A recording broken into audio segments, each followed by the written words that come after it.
Hello family, वापस आ चुके हैं हम लोग द सुसाइड स्क्वाड के एक और न्यू एपिसोड के साथ। तो अगर आप लोग को वीडियो अच्छा लगता है तो वीडियो को लाइक कर देना, चैनल में पहली बार आए हो तो चैनल को सब्सक्राइब कर देना, कमेंट करके बताना कि आप लोग को वीडियो कैसा लगा है। तो एपिसोड स्टार्ट में अंडर वाटर का सीन दिखाया जाता है। वहाँ पे एक बहुत बड़ी मछली होती है और पूरा पूरा बड़ा सा एरिया होता है। वो चाओस का साउथर्न एरिया होता है जिसका नाम द जायंट सी जोन भी होता है। उस जगह पे एक बहुत बड़ा मॉन्स्टर एंशिएंट बीस्ट होता है जिसका नाम डायराइड होता है, वो रहता था। और इस जगह को फोर्ट्रेस ऑफ हेवन भी कहा जाता था, क्योंकि यहाँ पे डायराइड जो मॉन्स्टर था वो यहाँ पे एक प्लांट टाइप गार्जियन बिस्ट था, बहुत पुराना प्लांट टाइप गार्जियन बिस्ट जो कि वहाँ रहता था और उसका नाम डायराइड था। और वो उस सी वाटर पे एक किंगडम, एक कास्टल बना के रहता था। जैसे कि आपने गॉर्जन कास्टल का सुना, मैंटिकोर कास्टल का सुना, उसी तरह ये भी एक कास्टल था जिसका नाम डायराइड कास्टल होता है। वहाँ पे एक लड़की होती है, वो उस स्टीम से यानी डायराइड जो होता है एब्सॉर्ब किया हुआ, उनसे बात करते हुए बोलती है कि मुझे लगता है यहाँ पे कुछ बहुत ज़्यादा बुरा होने वाला होता है। वो लड़की और कोई नहीं, डायराइड की मास्टर आयसा लैंड क्रॉप होती है, मतलब उसको हम लोग ऐसा बोल सकते हैं। वो अपना आंख बंद करती है और अपने एडवांस स्किल को यूज करती है जिसका नाम क्लेयर वॉयेंस होता है। उसको यूज करते हुए पूरी की पूरी एरिया को स्कैन करना स्टार्ट कर देती है। वो चारों तरफ देखती है तो वो एक साइड जहाँ देखती है वहाँ पे बहुत सारे डेड्स होते हैं। साथ ही वो अपनी एनर्जी को और ज़्यादा बढ़ाती है, बोलती है कि यहाँ पे तो बहुत सारे डेड्स हैं जो कि जॉर्जन की तरफ जा रहे हैं। आखिर वो लोग किधर जा रहे हैं? और उनमें से जो एक है वो द इन्वर्टेड वॉकिंग मैग्राइट है। और साथ ही वो जो इन्वर्टेड जो वॉकिंग मैग्राइट होता है वो भी अपनी एनर्जी को रिलीज करता है, जिससे कि उस आयसा यानी कि उस लेडी क्वीन के ऊपर काफ़ी ज़्यादा प्रेशर पड़ता है और वो अपने एनर्जी से, मतलब अपने जो वो एडवांस स्किल यूज कर रही थी उससे बाहर आ जाती है। साथ ही वो काफ़ी ज़्यादा हाफ रही थी क्योंकि वो उसकी एनर्जी के साफ से वजह से काफ़ी ज़्यादा शॉक हो जाती है। बोलती है कि मुझे इसके बारे में जल्दी से मास्टर ऑफ गॉर्जन के मास्टर को बताना होगा। साथ ही वो अपना एक स्पेशल पावर यूज़ करती है जिससे कि बहुत बड़ा चिड़िया जो होता है वो उसकी एनर्जी से निकलता है और वो अपना मैसेज लेकर गॉर्जन की तरफ आगे बढ़ जाता है। फिर हमें नॉर्थन साइड का सीन दिखाया जाता है, मतलब गॉर्जन का सीन दिखाया जाता है जहाँ पे टूर्नामेंट चल रहा होता है। वहाँ पे एक बहुत बड़ा स्टेडियम होता है। वहाँ पे और अनाउंसर जो होता है अनाउंस करता है कि 16वां राउंड जो है वो स्टार्ट होने वाला। और ये 16वां राउंड काफ़ी जल्दी हो गया, मतलब चौथे दिन ही 16वां राउंड स्टार्ट हो गया। वहाँ पे एक बुढ़ा होता है जो कि इटर्नल क्लैन का लीडर होता है, उसका नाम सिंगमू ग्योक होता है, सिंगमू ग्योक। वो बोलता है कि ये लोग तो काफ़ी जल्दी, मतलब सब चीज़ को काफ़ी जल्दी जल्दी कर रहे हैं, मुझे पता नहीं इन लोग को इतनी हड़बड़ी किस बात की है। तभी उसके बगल से एक और बंदा होता है, वो बंदा क्या हमारा बुढ़ा होता है। वो बुढ़ा बोल रहा था कि मुझे लगता है ये सब इस गैंग वैंग यानी कि फायर किंग की वजह से हुआ है, क्योंकि वो जो भी बंदा उसके सामने आ रहा है उन सबको एक ही बार में मार दे रहा है या फिर हरा दे रहा है। इस वजह से हमारा टूर्नामेंट काफ़ी जल्दी आगे बढ़ रहा है और हमें ज़्यादा इंतजार भी नहीं करने की ज़रूरत नहीं है। लेकिन फिर भी तुमसे मिलकर काफ़ी अच्छा लगा mister clan leader, mister eternal clan के लीडर मुग्युक। और साथ ही वो अपनी एनर्जी को रिलीज करते हुए उसकी एनर्जी को नापने यानी मुग्विक की एनर्जी को नापने की कोशिश करता है।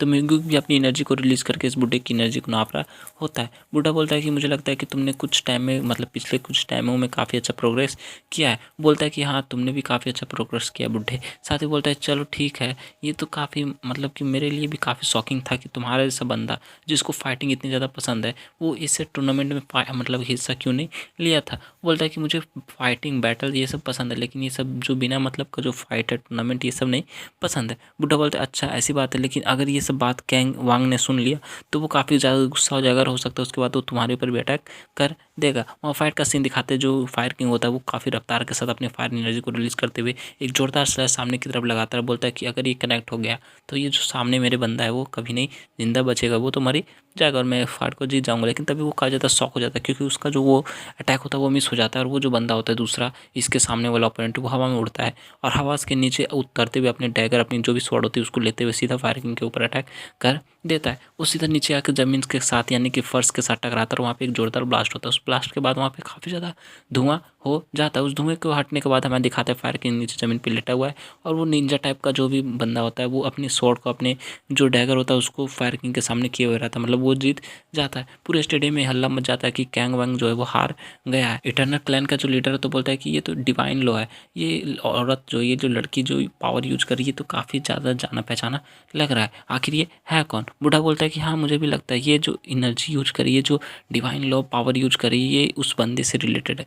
वो लोग और किसी के बदले नहीं, मतलब कि युआंग जो कि लॉर्ड ऑफ स्टील्स भी कहा जाता है, वो ग्रेटर लैंड का जो 5th रीजन का लॉर्ड होता है वो उसको कहा जाता है। वो बोलता है इस स्पेशल टेक्निक का नाम ग्रीन विंड वॉक है। वो बुढ़ा बोलता है, इटर्नल क्लैन का जो लीडर होता है बोलता है कि ये जो हवेंग का जो भी बंदा है, उसका जो भी सबॉर्डिनेट है, वो यहाँ पे क्या कर रहा है। बुढ़ा बोलता है कि मुझे क्या पता, तुम जाके खुद उससे क्यों नहीं पूछ लेते। साथ ही वो कैंग वैंग को हराने के बाद, यानी कि फायर किंग को हराने के बाद, वो जो निंजा टाइप हंटर होती है, लड़की होती है, वो सीधा कास्टल के अंदर चले जाते हैं, मतलब कि जहाँ पे आराम करने वाला रूम होता है वहाँ पे चली जाती है। जाहिर जो था वो वहाँ पे अनाउंसर का काम कर रहा था। बोलता है कि हमारा जो फाइनली राउंड 16 था वो कंप्लीट हो चुका है और अब हम लोग को फाइनली टॉप 8 कंटेस्टेंट की फाइट देखने को मिलने वाली है।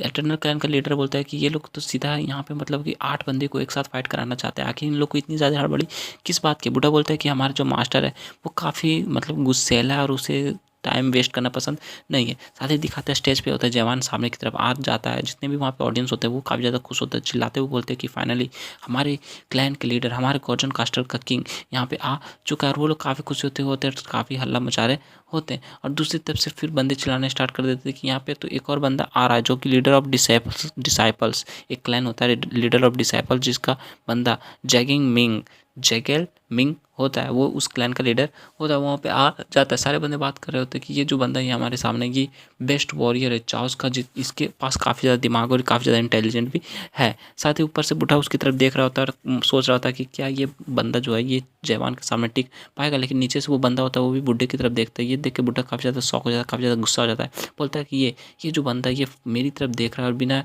पलक झपकाए, मतलब कि इसको मैंने सोचा था कि आराम से एक फाइट लेगा, लेकिन ये तो काफ़ी ज़्यादा बदतमीज होता चाह रहा। मुझे इसको एक लेसन सिखाना होगा।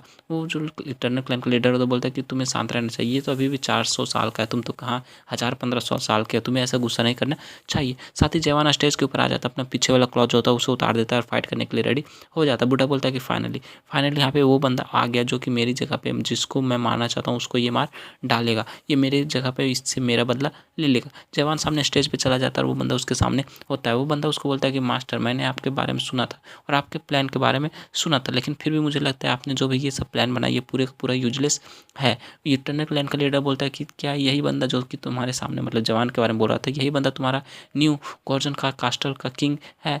बूढ़ा बोलता है हाँ यही हमारा न्यू किंग है। ये सब देखने के बाद बूढ़ा नीचे की तरफ देख रहा होता है और उसकी एनर्जी को नापने की कोशिश करता है, लेकिन नीचे जो होती है फाइट स्टार्ट होने वाली होती है और जवान और वो लीडर ऑफ डिसाइपल्स का, मतलब कि डिसाइपल्स जो क्लैन था उसका लीडर वहाँ पे खड़ा होता है। इटर्नल क्लैन का लीडर जो होता है वो सोच रहा था कि ये बंदा मतलब कि जवान क्या मिंग के सामने टिक पाएगा या फिर उससे जीत पाएगा। चलो इस फाइट को देखते, काफ़ी ज़्यादा मजा आने वाला है। बोलता है कि ये तो काफ़ी ज़्यादा स्ट्रेंज है ना, मुझे इसके अंदर से कुछ सिमिलर तुम्हारे जैसा ही कुछ पावर महसूस हो रहा है। क्या ये तुम्हारा स्टूडेंट है या क्या ये तुम्हारा डिसाइपल है। बूढ़ा बोलता है कि क्या तुम इस बारे में बोल रहे हो कि ये मेरा स्टूडेंट है, चलो पहले तुम फाइट देख लो। साथ ही जवान अपने डैगर को, अपने जो स्वॉर्ड होती है उसको आगे तरफ करता है और उसके ऊपर एक जोरदार अटैक करता है और साथ ही सारे जितने भी बंदे होते हैं स्टेडियम में काफ़ी ज़्यादा शौक हो जाते हैं। वो बंदा भी, बूढ़ा भी काफ़ी ज़्यादा शौक हो जाता है, जितने भी अनाउंसर होते हैं और मेंबर्स होते हैं वहाँ पे सब के सब काफ़ी ज़्यादा शौक हो जाता है, क्योंकि जवान ने एक ही हिट में उस बंदे को पूरे के पूरी तरह घायल कर दिया होता है और वो बंदा यहाँ पे हार जाता है। वो सामने की तरफ जाकर दीवार से टकराता है और उल्टा वहाँ दीवार पे लेटा हुआ होता है और जवान एक हिट में उस फाइट को ख़त्म कर देता है। उसके बाद वो बुढ़ा होता बोलता है कि अब तुम मुझे बताओ, जो तुमसे थोड़ी देर पहले पूछ रहे थे, क्या ये बंदा जो तुम्हारे सामने खड़ा है ये मेरे स्टूडेंट होने का लायक है। ये कोई स्टूडेंट या फिर बंदा नहीं, ये तो एक पूरा पूरा जिंदा जागता हिलता जुलता मॉन्स्टर है जो कि अपने रास्ते में किसी भी आए हुए चीज़ को तबाह कर सकता है।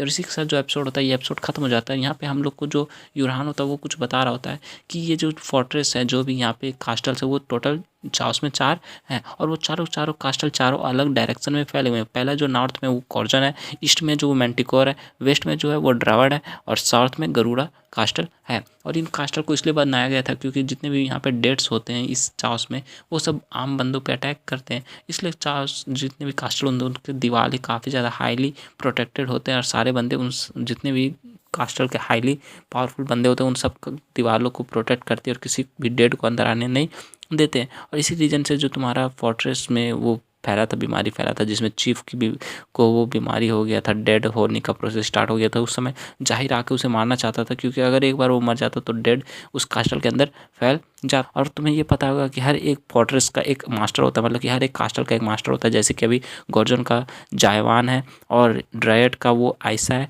तो इन सब के पास अलग अलग बिस्ट की पावर होती है, अलग बिस्ट का पावर होता है जो कि एक एंशिएंट बिस्ट भी होता है। और इन सब से मैं ये बता दूं कि हम लोगों ने अभी तक 3 कास्टल के बारे में सुन लिया क्या है, मैंटिकोर, गॉर्जोन और ड्रायड। और आखिरी जो कास्टल है उसके बारे में हम लोग काफ़ी जल्दी सुन लेंगे, काफ़ी जल्दी देख लेंगे। और इसी के साथ जो एपिसोड होता है इस एपिसोड को यहाँ पे एक्सप्लेनेशन के साथ खत्म करते हैं। तो अगर आप लोग को एक्सप्लेनेशन अच्छा लगा तो वीडियो को लाइक कर देना। तो मिलते हैं एक और न्यू एपिसोड के साथ, तब तक ले bye bye, stay happy, spread love.